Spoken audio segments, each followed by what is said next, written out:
Assalamualaikum warahmatullahi wabarakatuh. Sebelumnya kami ucapkan terima kasih kepada dosen pengampu kami dari mata kuliah perilaku organisasional, yaitu Ibu Mega Asrizana.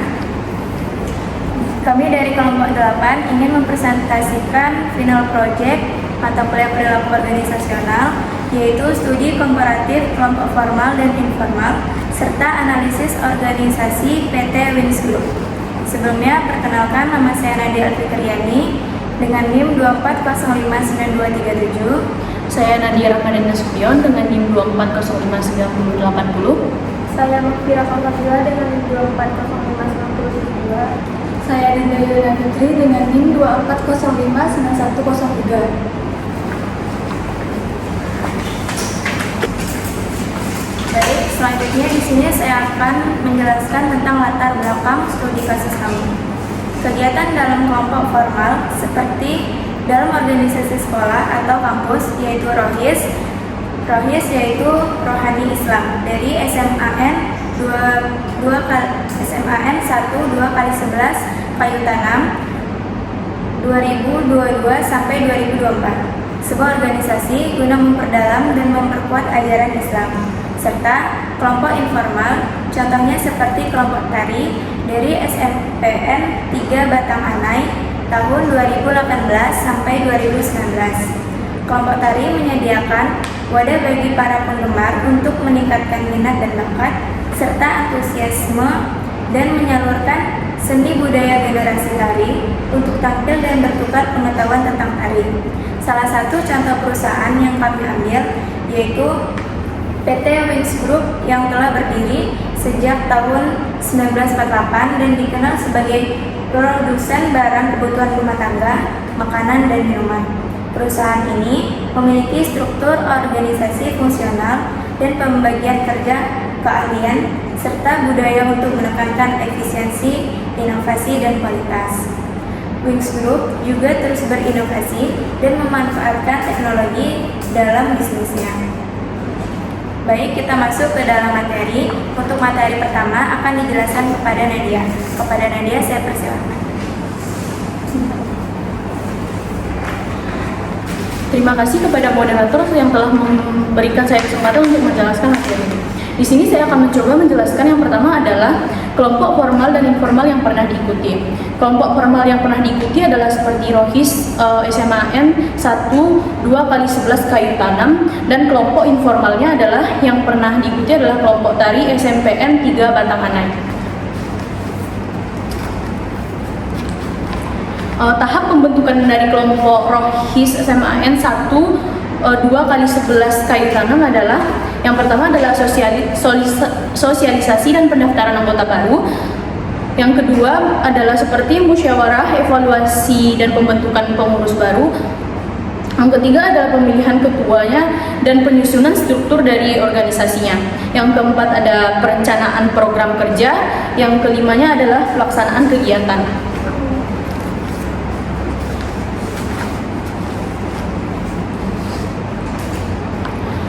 Sedangkan dari tahapan pembentukan kelompok dari kelompok tari SMPN 3 Batang Anai adalah yang pertama tuh pembentukan kelompoknya. Yang kedua adalah dengan penetapan tujuan bersama. Yang ketiga ada perbedaan pendapat, dan yang keempat adalah pembagian perannya. Yang kelima ada prosesnya adalah tampil bersama. Selanjutnya, apa saja proses dan unsur dalam organisasi serta bagaimana komunikasinya dalam kelompok. Proses komunikasi ada yang pertama itu pengirim pesan atau komunikator. Dalam konteks organisasi, komunikator adalah karyawan atau manajer yang memiliki ide, niat-niat, informasi, dan tujuan untuk berkomunikasi. Yang kedua adalah pengkodean. Pengkodean dilakukan untuk menerjemahkan ide komunikator menjadi sekumpulan simbol yang sistematisnya mengungkapkan makna informasi yang dikomunikasikan. Yang ketiga yaitu pesan. Hasil proses penyajian adalah pesan itu sendiri. Segala hal yang disampaikan komunikator terekspresikan dalam pesan baik verbal ataupun non-verbal. Pesan adalah apa yang ingin disampaikan setiap individu kepada orang lain, dan bentuk pesan sangat tergantung media yang digunakan untuk menyampaikan pesan tersebut. Yang keempat ada media perantara. Media perantara merupakan media yang menyampaikan pesan. Penggunaan media elektronik seperti komputer dan teknologi telekomunikasi telah meningkatkan perhatian pada peran media perantara dalam berbagai aspek komunikasi organisasi. Yang kelima ada pengurai dan penerima pesan. Agar proses komunikasi dapat disempurnakan, peran pesan yang disampaikan harus diterjemahkan kembali oleh sang penerima pesan. Pengurai adalah istilah teknis untuk setiap proses pikiran. Penerima pesan menginterpretasikan pesan yang disampaikan berdasarkan pengalaman-pengalaman sebelumnya untuk dapat benar-benar memahami pesan tersebut. Yang terakhir adalah umpan balik atau feedback. Munculnya umpan balik dalam proses komunikasi sangat diharapkan. Sebuah rangkaian umpan balik dapat membuat komunikator tahu melalui respons penerima pesan, apakah pesan telah diterima dan telah menghasilkan respon yang diharapkan. Komunikasi dua arah menyediakan umpan balik yang penting dari penerima pesan ke komunikator. Cara untuk menciptakan proses komunikasi yang baik itu sendiri adalah yang pertama, dengarkan dengan aktif. Dengarkan lawan bicara tanpa menyela, tunjukkan perhatian, beri respon yang tepat, dan usahakan untuk memahami maksudnya, bukan hanya kata-katanya. Yang kedua adalah dengan menggunakan bahasa yang jelas dan tepat. Hindari penggunaan kata-kata yang ambigu ataupun rumit. Yang ketiga adalah perhatikan bahasa tubuhnya. Komunikasi nonverbal seperti kontak mata, ekspresi wajah, dan gestur tubuh sangat berpengaruh dalam menyampaikan pesan dan membangun kepercayaan. Yang keempat adalah jangan langsung menghakimi atau menyalahkannya. Komunikasi yang baik terjadi saat kedua belah pihak merasa aman dan dihargai. Jika ada kritik, sampaikan kritik dengan cara yang membangun. Yang kelima adalah tanyakan kembali untuk memastikan pemahaman. Hal ini dapat membantu untuk menghindari dari kesalahpahaman. Yang keenam adalah kelola emosi dengan baik. Jangan biarkan emosi negatif seperti marah ataupun frustasi mengganggu proses komunikasi itu sendiri. Yang terakhir adalah bersikap terbuka dan jujur. Kejujuran dan keterbukaan akan membangun kepercayaan yang merupakan fondasi dari komunikasi yang baik. Sekian dari saya kembalikan kepada moderator.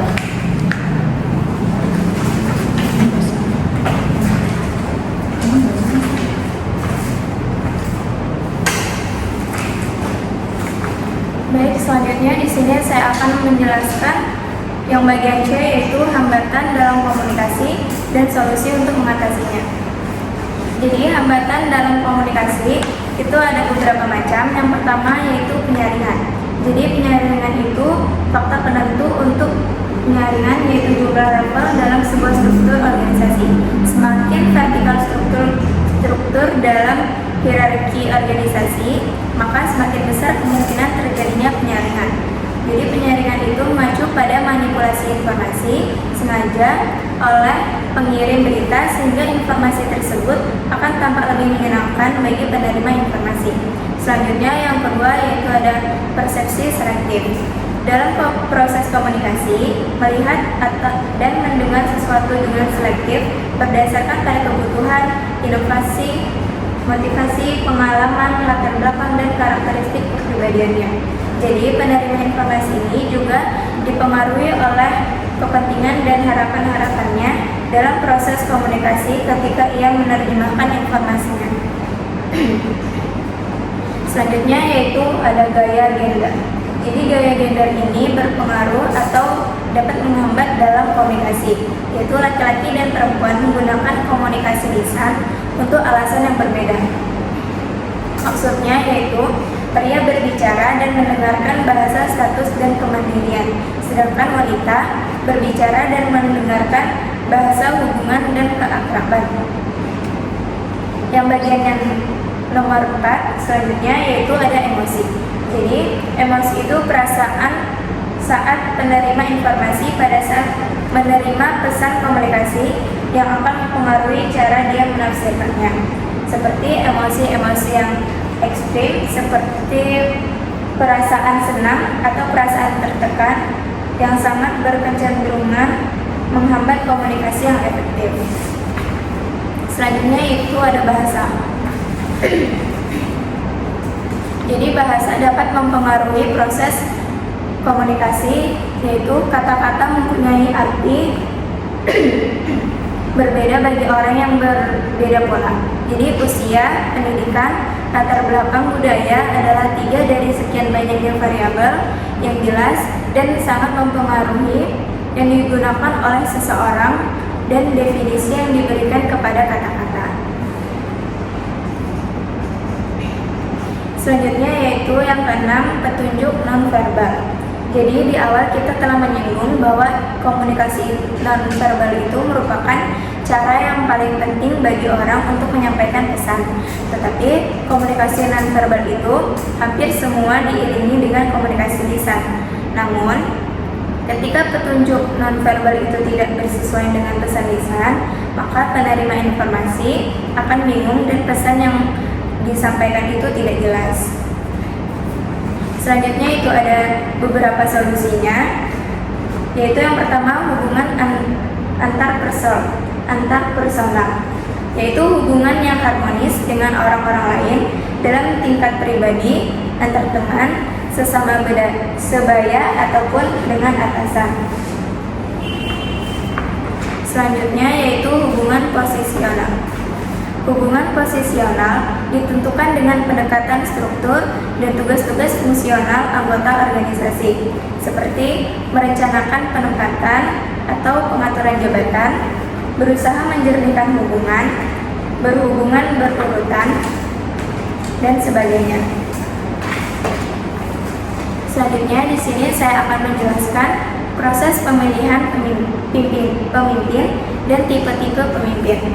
Pertama yaitu prosesnya. Proses yang pertama yaitu pencalonan dan seleksi formal. Jadi calon pemimpin itu diajukan melalui proses formal seperti pemilihan umum, musyawarah, dan rekomendasi dari anggota organisasi. Selanjutnya yang kedua yaitu seperti penunjukan oleh otoritas tertentu.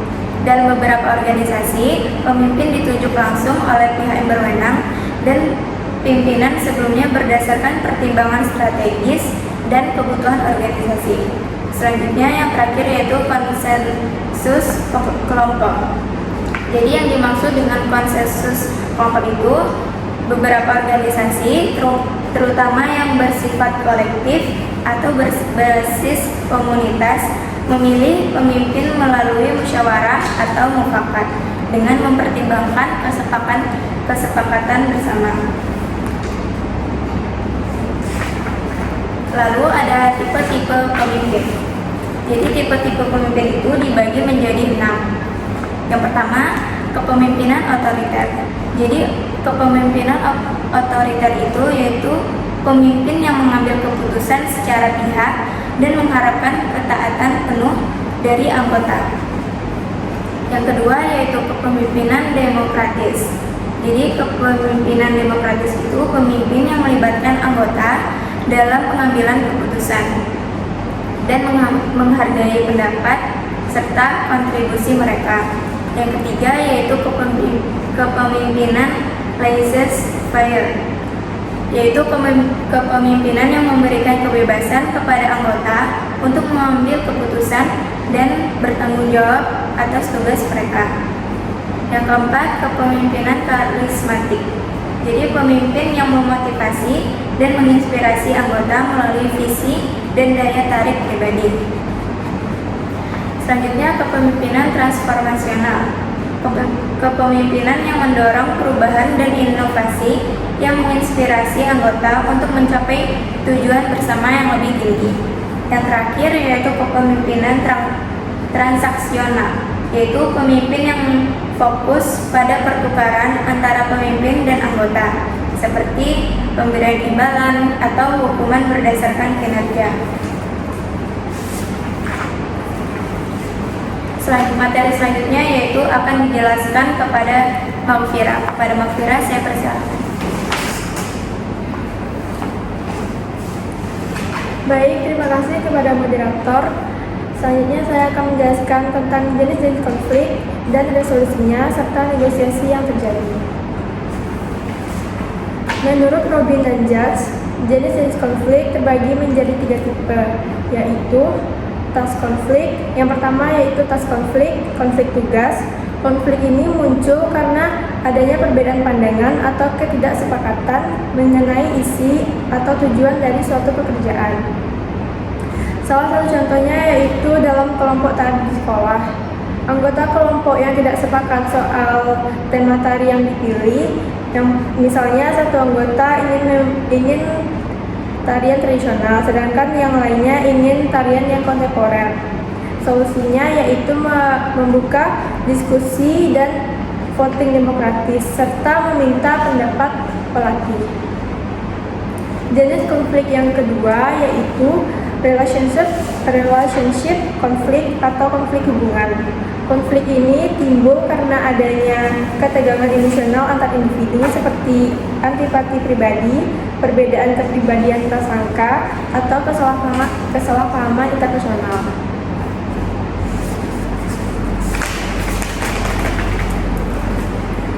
Contohnya yaitu pada kelompok Rohies. Dua pengurus tidak akur secara pribadi, misalnya karena salah paham di luar organisasi atau perbedaan karakter.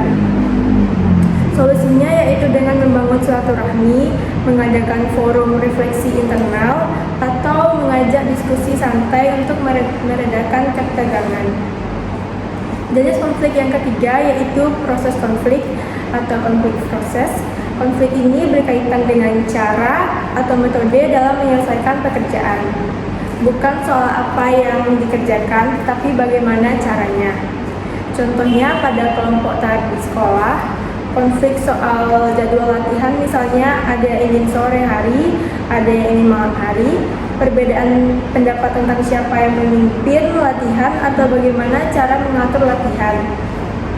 Solusinya yaitu menyusun jadwal dan struktur latihan bersama, dan juga membagi tanggung jawab secara adil.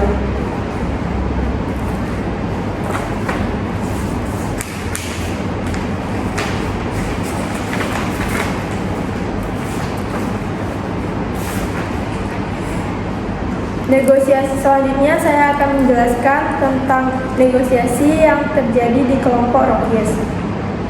Yang pertama, pembagian tugas acara keagamaan.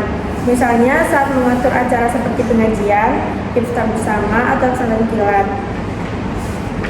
Anggota mungkin bernegosiasi tentang siapa yang menjadi MC, siapa yang menghubungi ustadz, dan siapa yang menyiapkan konsumsi dan lain-lain.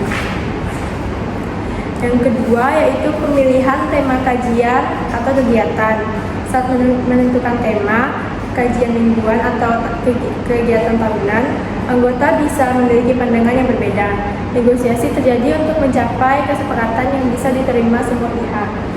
Yang ketiga yaitu penyesuaian jadwal kegiatan. Karena anggota Rohies juga siswa yang punya banyak kegiatan lain, negosiasi bisa terjadi untuk mencari waktu terbaik agar semua bisa hadir. Yang keempat yaitu penggunaan dana kas. Misalnya, saat ingin menggunakan dana kas untuk membeli perlengkapan Rohies, anggota bisa bernegosiasi tentang prioritas penggunaan dana. Yang kelima yaitu penyusunan struktur kepengurusan. Saat menentukan siapa yang akan menjabat posisi tertentu seperti ketua atau sekretaris, bisa terjadi negosiasi agar susunan pengurus adil dan sesuai kemampuan masing-masingnya. Selanjutnya, negosiasi dalam kelompok tari. Yang pertama, pemilihan lagu atau tema tarian. Setiap anggota mungkin mempunyai preferensi lagu atau gaya tari tertentu. Negosiasi diperlukan agar semua merasa dilibatkan dan hasil akhirnya tetap solid. Yang kedua yaitu pembagian posisi atau formasi panggung. Siapa yang berada di depan, di tengah, atau di belakang sering menjadi bahan negosiasi. Apalagi kalau ada beberapa anggota yang ingin memiliki posisi yang strategis. Yang ketiga yaitu penentuan jadwal latihan. Setiap anggota punya kesibukan masing-masing. Jadi negosiasi waktu latihan adalah hal penting agar semua bisa hadir dan latihan berjalan secara kondusif. Yang keempat adalah desain kostum. Ada kalanya anggota punya pendapat berbeda tentang desain atau warna kostum. Negosiasi membantu menyatukan visi sambil mempertimbangkan kenyamanan dan estetika. Yang kelima yaitu pembagian tugas di luar panggung, seperti siapa yang mengurus properti, siapa yang mengurus transportasi, dokumentasi, atau promosi. Semua ini butuh koordinasi dan negosiasi supaya beban tidak menumpuk di satu orang saja. Selanjutnya, saya akan menjelaskan tentang struktur, desain, dan budaya organisasi PT Wings Group. Berikut struktur organisasi PT Wings Group. Yang pertama yaitu Direktur Utama. Direktur Utama bertugas mengarahkan kebijakan perusahaan sehingga perusahaan tetap berada pada tujuan utama perusahaan. Yang kedua adalah Asisten Direktur. Asisten Direktur ini membantu tugas Direktur Utama untuk mengarahkan dan mengkoordinasikan perusahaan. Yang ketiga adalah Direktur Back Food. Dia membantu Direktur Utama pada bagian makanan dan minuman. Yang keempat adalah Direktur Back Non-Food yang membantu Direktur Utama pada bagian non-food seperti sabun, deterjen, dan lain-lain. Yang kelima adalah Manajer Produksi yang memiliki tugas untuk mengkondisikan bagian produksi supaya dapat memproduksi barang dan jasa dengan biaya sekecil mungkin.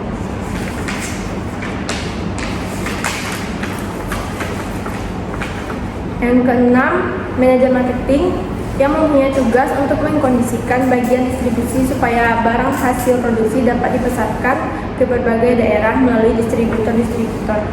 Yang ketujuh, menganalisis tren yang ada. Yang ketujuh, menganalisis tren yang ada di pasar dan mempersiapkan strategi pemasaran, yaitu untuk target pasar dapat mengembangkan dan mempertahankan hubungan yang baik dengan para pelanggan. Yang kedelapan, staf produksi. Staf produksi memiliki tugas untuk menangani produksi barang secara langsung supaya hasilnya didapatkan sesuai dengan keinginan manajer produksi. Yang kesembilan, staf pegawai. Staf bagian pegawai. Staf ini bertujuan untuk mengawasi dan memberi apresiasi kepada pegawai yang bekerja dengan baik dan memberikan sanksi hukuman kepada pegawai yang tidak disiplin. Yang ke-10 yaitu staf penjualan. Staf penjualan memiliki tugas untuk merencanakan sistem yang efisien untuk menjual barang-barang hasil produksi. Yang ke-11 yaitu staf promosi. Staf promosi memiliki tugas mengenalkan produk Wings Group kepada masyarakat luas. Yang ke-12, staf pemasaran. Staf pemasaran memiliki tugas merencanakan produk baru yang akan dikeluarkan sesuai dengan prediksi kebutuhan konsumen di masa yang akan datang. Selanjutnya adalah desain organisasi PT Wings Group. Desain organisasi PT Wings Group mencerminkan struktur matriks yang menggabungkan elemen fungsional dan divisional. Dalam struktur ini, karyawan melapor kepada dua atasan, satu di unit fungsional dan satu di proyek atau revisi tertentu. Struktur ini umum digunakan oleh perusahaan besar atau perusahaan multinasional. Desain organisasi ini dirancang untuk meningkatkan efisiensi operasional dan inovasi produk. Dengan adanya struktur matriks, perusahaan dapat merespon cepat terhadap perubahan pasar dan juga kebutuhan pelanggan. Desain ini memungkinkan kolaborasi lintas fungsi dan divisi untuk mengembangkan produk yang lebih baik. Selain itu, Wings Group juga menekankan pada pengembangan sumber daya manusia. Perusahaan menyediakan program pelatihan dan pengembangan karyawan.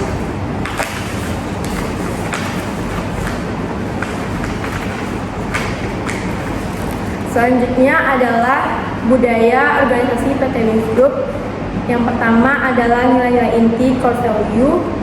Budaya organisasi PT Wings Group dibentuk oleh 4 nilai utama yaitu integritas, kerja keras, menciptakan nilai atau creating value, dan juga kesatuan. Budaya organisasi Wings Group yang kedua yaitu budaya kekeluargaan dan kolaboratif. Suasana kerja di Wings Group sangat menekankan kekeluargaan dan kolaborasi. Karyawan didorong untuk saling mendukung dalam tim dan bekerja sama secara lintas departemen. Yang ketiga adalah lingkungan kerja dan fasilitas. Wings Group menciptakan lingkungan kerja yang mendukung kolaborasi dan kenyamanan karyawan.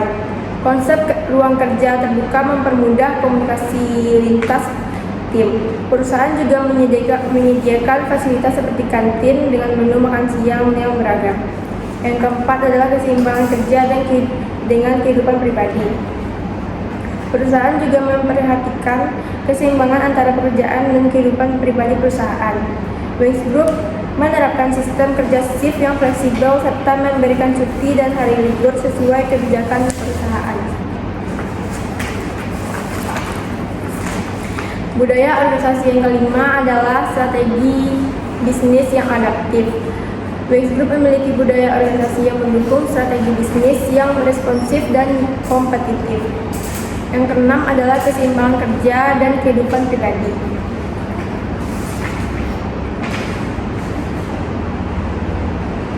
Selanjutnya saya akan menjelaskan tentang faktor-faktor yang menentukan dan mempengaruhi.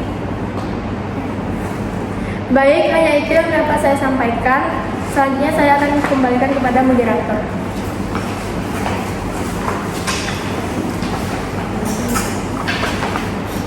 Baik, untuk penjelasan berikutnya akan dijelaskan kepada Dinda. Kepada Dinda saya persilakan.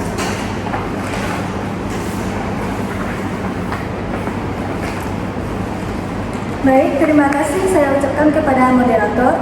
Selanjutnya saya akan menjelaskan tentang faktor-faktor yang menentukan atau mempengaruhi budaya organisasi PT Wings Group. Budaya organisasi Wings Group dipengaruhi oleh beberapa faktor utama. Yang pertama, nilai perusahaan. Wings Group mengedepankan nilai-nilai seperti integritas, kerja keras, dan kerja sama tim sebagai dasar perilaku dan keputusan dalam organisasi. Yang kedua, struktur organisasi. Dengan struktur yang mendukung kolaborasi lintas departemen, perusahaan menciptakan lingkungan yang mendorong komunikasi terbuka dan kerja tim. Yang ketiga, kepemimpinan. Gaya kepemimpinan yang partisipatif dan mendukung pengembangan karyawan berkontribusi pada pembentukan budaya organisasi yang positif. Yang keempat, lingkungan kerja. Desain kantor yang terbuka dan fasilitas yang mendukung kesejahteraan karyawan menciptakan suasana kerja yang nyaman dan produktif. Yang kelima, pengaruh budaya nasional dan lokal terhadap organisasi. Sebagai perusahaan yang beroperasi di Indonesia, Wings Group dipengaruhi oleh budaya nasional dan lokal dalam berbagai aspek. Yang keenam, kekeluargaan dan kolektivisme. Budaya Indonesia yang menekankan nilai-nilai kekeluargaan dan kolektivisme tercermin dalam lingkungan kerja Wings Group yang harmonis dan saling mendukung. Yang ketujuh, hierarki dan penghormatan. Budaya nasional yang menghargai hierarki dan senioritas mempengaruhi struktur organisasi dan hubungan antar karyawan di Wings Group. Yang terakhir, adaptasi lokal. Wings Group menyesuaikan produk dan strategi pemasaran mereka dengan budaya lokal untuk memenuhi kebutuhan dan preferensi konsumen di berbagai daerah. Selanjutnya yaitu perubahan yang pernah dilakukan oleh perusahaan Wings Group. PT Wings Group adalah salah satu perusahaan besar di Indonesia yang bergerak di bidang produk konsumen, terutama produk rumah tangga, perawatan pribadi, makanan dan minuman. Organisasi sebesar Wings Group tentu pernah mengalami berbagai perubahan seiring waktu. Berikut beberapa perubahan yang pernah dilakukan. Yang pertama yaitu diversifikasi produk. Awalnya hanya berfokus pada sabun dan deterjen, Wings kemudian memperluas bisnisnya ke berbagai kategori seperti makanan minuman, contohnya mie sedap, ale-ale, dan teh rio. Produk perawatan pribadi, contohnya Citaden dan Zinc. Dan produk kebersihan rumah, contohnya Soklin dan Daya. Yang kedua, ekspansi pasar dan distribusi. Wings Group membangun jaringan distribusi besar yang mencakup seluruh Indonesia dan juga pasar ekspor. Yang ketiga, digitalisasi dan pemasaran modern. Mengadopsi pemasaran digital dan media sosial sebagai penjualan dari strategi branding mereka. Beradaptasi dengan tren e-commerce, menjual produk melalui Tokopedia, Shopee, dan lain-lain. Yang keempat, inovasi produk. Mengikuti tren dan kebutuhan konsumen, misalnya produk ramah lingkungan, varian rasa baru pada makanan atau minuman, atau kemasan hemat. Yang kelima, perubahan organisasi internal. Walau tidak terlalu terbuka secara publik, perusahaan besar seperti Wings umumnya melakukan penyederhanaan struktur organisasi, otomatisasi dan digitalisasi operasional, atau IRD, Data Driven Decision Making. Pelatihan dan pengembangan SDM untuk adaptasi industri. Baiklah, segitu saja penjelasan dari saya. Saya kembalikan kepada moderator.